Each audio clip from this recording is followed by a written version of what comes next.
Assalamualaikum warahmatullahi wabarakatuh.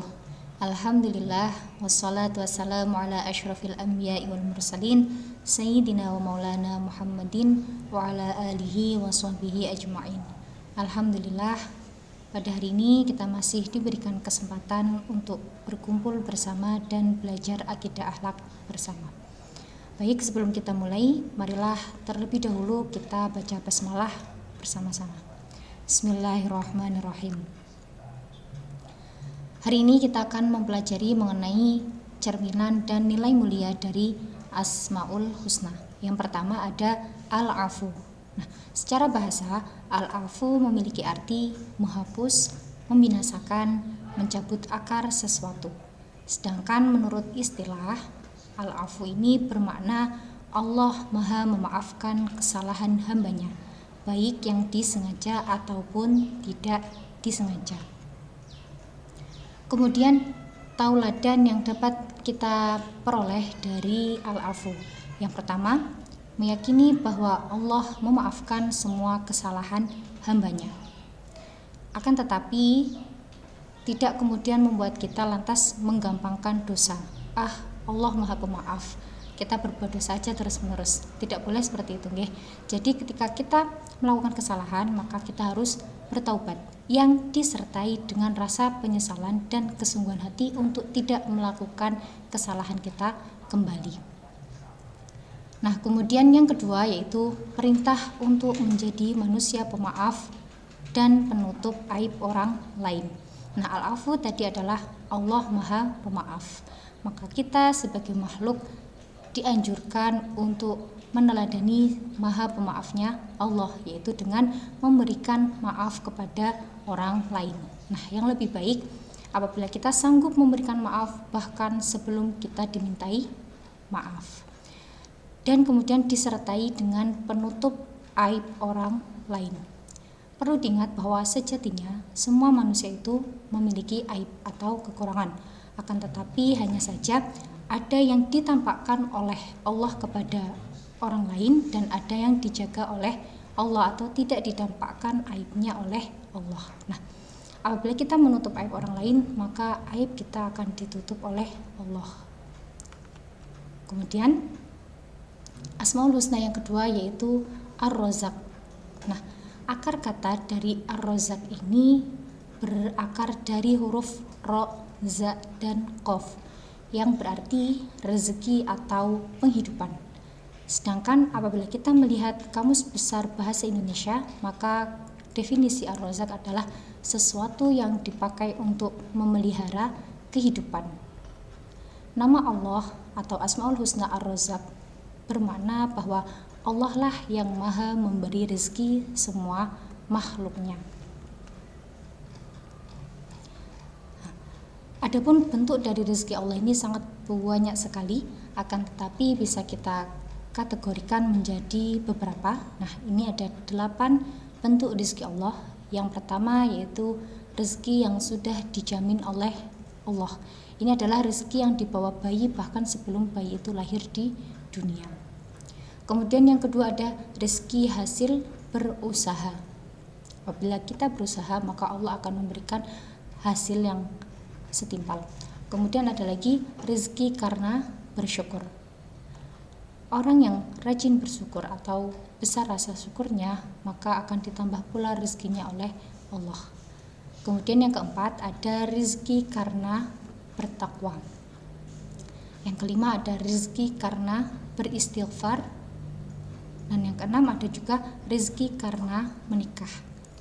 Yang dilanjutkan ada rezeki karena anak. Dan yang terakhir, rezeki karena bersedekah. Nah, kemudian tauladan yang dapat kita peroleh dari Asmaul Husna Ar-Razzaq. Yang pertama, meyakini bahwa Allah menjamin rezeki makhluknya. Jadi jangan pernah khawatir, jangan pernah ragu kalau saya nanti bagaimana hidupnya. Tidak perlu ragu, tidak perlu khawatir apabila kita masih memiliki keyakinan bahwa Allah adalah yang menjamin rezeki makhluknya. Kemudian yang kedua ada saling berbagi rezeki kepada makhluk lain. Asmaul Husna yang ketiga yaitu Al-Malik. Al-Malik ini identik diartikan sebagai raja atau penguasa. Nah, definisi Al-Malik sendiri berakar dari huruf mim, lam, dan kaf yang berarti kekuatan atau kesahihan. Imam Ghazali mendefinisikan Al-Malik yaitu dia dalam tanda kurung Allah yang tidak butuh sesuatu dan dia yang dibutuhkan. Nah, asma Allah Al-Malik memiliki makna bahwa Allah Maha memiliki kekuasaan, kerajaan, dan kepemilikan. Jadi segala yang ada di bumi, segala yang ada di alam semesta ini adalah kepunyaan, adalah kekuasaan dari Allah. Tauladan dari Asmaul Husna Al-Malik. Yang pertama, menjadi pemimpin yang bertanggung jawab. Karena apabila setiap dari diri kita ini adalah seorang pemimpin. Nah, tetapi pemimpin yang paling hak adalah Allah Subhanahu wa Ta'ala. Jadi ketika hari ini kita memimpin, maka kelak di akhirat kita akan dimintai pertanggungjawaban. Maka jadilah pemimpin yang bertanggung jawab. Kemudian yang kedua yaitu meminta izin kepada pemilik barang. Yang terakhir, meyakini bahwa Allah Maha menguasai segala sesuatu. Asmaul Husna yang berikutnya adalah Al-Hasib. Secara bahasa, Al-Hasib ini berasal dari huruf ha, sin, dan ba yang memiliki arti menghitung dan mencukupkan. Jadi ada dua makna, yang pertama menghitung dan mencukupkan. Sedangkan menurut pendapat dari Imam Al-Ghazali, definisi Al-Hasib adalah dia yang mencukupi siapapun yang mengandalkannya. Kesimpulannya, Asma Al-Hasib bermakna bahwa Allah lah yang Maha mencukupi dan diandalkan oleh semua makhluk. Bagaimana cara kita untuk meneladani sifat Al-Hasib? Yang pertama, harus meyakini bahwa Allah yang memberi kecukupan dan membuat perhitungan. Yang kedua, seperti yang tadi Bu Minha bilang, bahwa Al-Hasib selain bermakna mencukupi juga bermakna perhitungan. Nah, akhirnya kita harus melakukan introspeksi diri atau muhasabah secara terus-menerus. Kemudian selanjutnya yaitu Asmaul Husna Al-Hadi. Definisinya, Al-Hadi ini berasal dari huruf ha, dal, dan ya, yang berarti tampil ke depan untuk memberi petunjuk dan menyampaikan dengan lemah lembut.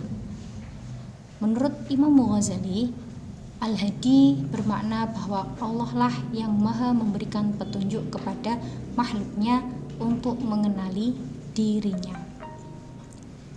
Bagaimana cara meneladani Al-Hadi? Yang pertama yaitu meyakini bahwa petunjuk Allah adalah petunjuk yang paling sempurna. Yang kedua, membagikan petunjuk kepada orang lain dengan sungguh-sungguh dan tanpa pamrih. Nah, perlu diketahui bahwa petunjuk di sini dikategorikan menjadi 4. Yang pertama adalah potensi naluriah, yang mana dibawa sejak kita lahir memang. Kemudian yang kedua ada petunjuk panca indera. Kemudian yang ketiga ada petunjuk akal, dan yang keempat ada petunjuk agama. Nah, petunjuk ini levelnya bertingkat. Jadi tingkatan pertama adalah potensi naluriah, kemudian tingkatan yang kedua adalah panca indera, tingkatan yang ketiga adalah petunjuk akal, dan level yang paling atas yaitu adalah tingkatan petunjuk agama. Nah, perlu diketahui bahwa kebanyakan orang ini petunjuknya biasanya berada pada level 1 dan level 2. Maka apabila ada seseorang atau dari kita misalkan atau orang lain, seseorang yang tingkatan petunjuknya atau level petunjuknya ini dia sudah mendapatkan petunjuk Allah yang ketiga atau petunjuk level keempat yaitu akal dan agama, maka dia harus membagikan petunjuk kepada orang lain. Akan tetapi di sini dikatakan harus dengan sungguh-sungguh dan tanpa pamrih.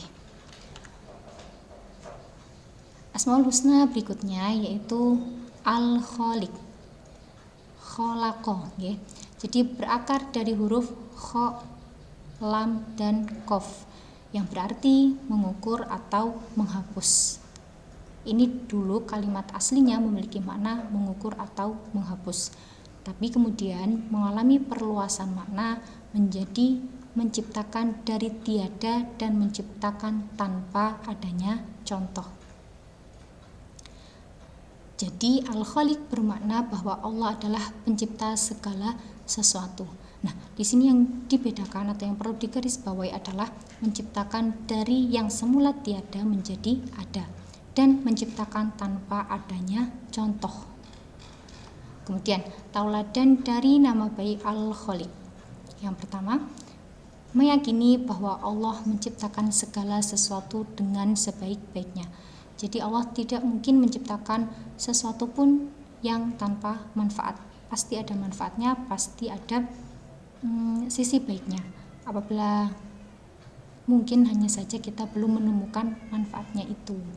Kemudian yang kedua yaitu motivasi, berkreasi, dan inovasi. Nah, sehubungan dengan makna Al-Khaliq adalah menciptakan, maka di sini ada bagaimana cara mentauladannya, yaitu dengan motivasi, berkreasi, dan inovasi, menciptakan hal-hal baru untuk perkembangan yang lebih baik. Kemudian yang terakhir ada Asmaul Husna Al-Hakim. Secara bahasa, Al-Hakim berakar dari huruf ha, kaf, dan mim yang memiliki arti bijaksana. Sedangkan menurut istilah Al-Hakim yaitu bermakna bahwa Allah Maha Bijaksana atas segala sesuatu.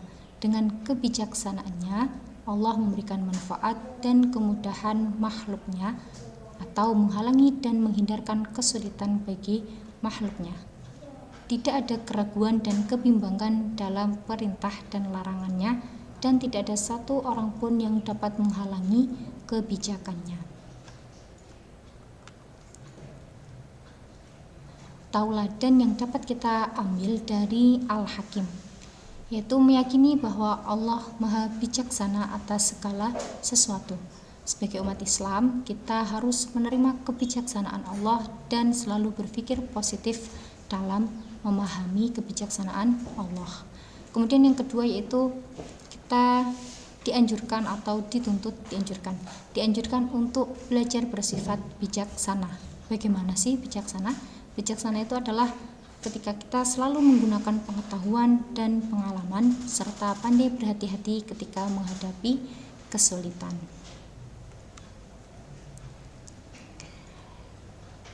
Demikian pembelajaran kita hari ini.